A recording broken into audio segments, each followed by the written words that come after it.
1954ஆம் ஆண்டு நவம்பர் 7ஆம் தேதி பரமக்குடியில் பிறந்தவர் கமல்ஹாசன். பிறவி கலைஞன் இவர். அப்பா ஸ்ரீனிவாசன், அம்மா ராஜலட்சுமி.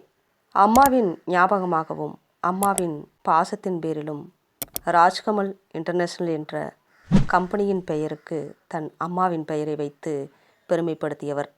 களத்தூர் கண்ணம்மா படம் தொட்டு இன்று வரை நடித்த வண்ணம் இருக்கிறார் கமலஹாசன் அவர்கள். எதை தொட்டாலும் வெற்றி பெறும் பாக்கியமும் பிராப்தமும் கொண்டவர் கமல் சார். உலக நாயகன் என மக்களால் அழைக்கப்படுகிறார். ஆண்டவர் எனவும் செல்லமாக சில திரைப்பிரமுகர்கள் அழைக்கிறார்கள். பாட்டு பாடுதல், டான்ஸ், கதை எழுதுதல், டைரக்ஷன் செய்தல், படம் தயாரித்தல், திரைக்கதை ஆசிரியராக தன்னுடைய பயணத்தை திரைப்படத்திற்குள்ளேயே அர்ப்பணித்து கொண்டிருப்பவர் கமல் சார். முறைப்படி பரதநாட்டியம், குச்சிப்புடி, கதகளி போன்ற நடனங்களை கற்றுக்கொண்டவர். திறமை, அறிவு, ஆளுமை நிறைந்தவர் கமல் சார்.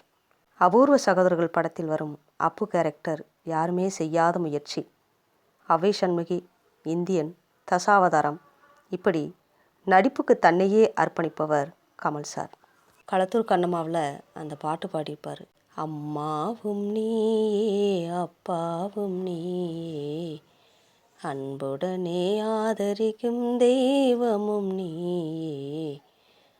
இப்படி அந்த பாடலோடு தொடங்கிய அவருடைய வாழ்க்கை மிகவும் பிரகாசமாக தமிழ் இண்டஸ்ட்ரி மட்டுமல்ல, அனைத்து மொழிகளிலும் நடித்து உலகநாயகன் என்ற பட்டத்தை வாங்கியவர். அவருடைய ஒவ்வொரு நடிப்பும் நமக்குள்ள ஒரு மெய்சிலிர்ப்பை ஏற்படுத்தும். அப்பு கேரக்டர் இதுவரைய யாரும் செய்யாத ஒரு முயற்சி.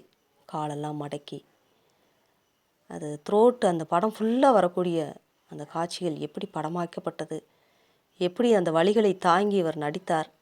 அதே போல் அவ்வை சண்முகியில் ஒரு பாட்டி கேரக்டராக அப்படியே அச்சசலாக ஒரு லேடி எப்படியெல்லாம் வாழ்வாங்களோ அந்த மாதிரி தன்னை உருவகப்படுத்தி கொண்டார்.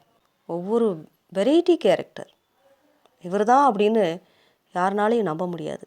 அப்படி ஒரு அந்த மேக்கப்பு, அந்த சினிமாவின் பேரில் வைத்திருக்கும் காதல் கமல் சாருக்கு இன்னும் கூட தீராதுங்க. நிறைய பேர் கேட்பாங்க, அசாத்தியமாக பண்ணிட்டீங்களே, எவ்வளோ அழகாக பயங்கரமாக நடிச்சிருக்கீங்க அப்படின்னு சொன்னால், நான் என்னங்க பண்ணேன், சார்லி சாப்ளினை விடவா, ப்ரூஸ்லியை விடவா, ஜாக்கி சானை விடவா அப்படின்னு அவருடைய தேடல் இன்னும் தேடிக்கிட்டே இருப்பார். இதை விட பெட்டர்மெண்ட்டாக பண்ணலாம், இதை விட பெட்டர்மெண்ட்டாக பண்ணலாம் அப்படின்ற அந்த தேடல் அவருக்குள்ளே இருந்துக்கிட்டே இருக்கிறதுனால தாங்க அவருடைய ஒவ்வொரு படமும் வெற்றி ஆகிட்டே இருக்குது. ராஜ்கமல் மூவிஸ் மூலயமா நிறைய படங்கள் தயாரித்து நம் தமிழ் மக்கள் எண்ணத்திலும் உள்ளத்திலும் இன்னும் வாழ்ந்து கொண்டிருக்கிறார். அது மட்டும் இல்லாமல் அரசியல் பிரவேசமும் செய்து கொண்டிருக்கிறார். அவருடைய ஆளுமை, அவருடைய அறிவு, அவருடைய திறமை என்றும் வாழ வேண்டும், உலக மக்களுக்கு அது பயன்பாடாக அமைய வேண்டும் என்று வணங்கி வாழ்த்துகின்றோம். வாழ்க வளமுடன், வாழ்க நலமுடன். இனிய பிறந்தநாள் வாழ்த்துக்கள் கமல் சார்.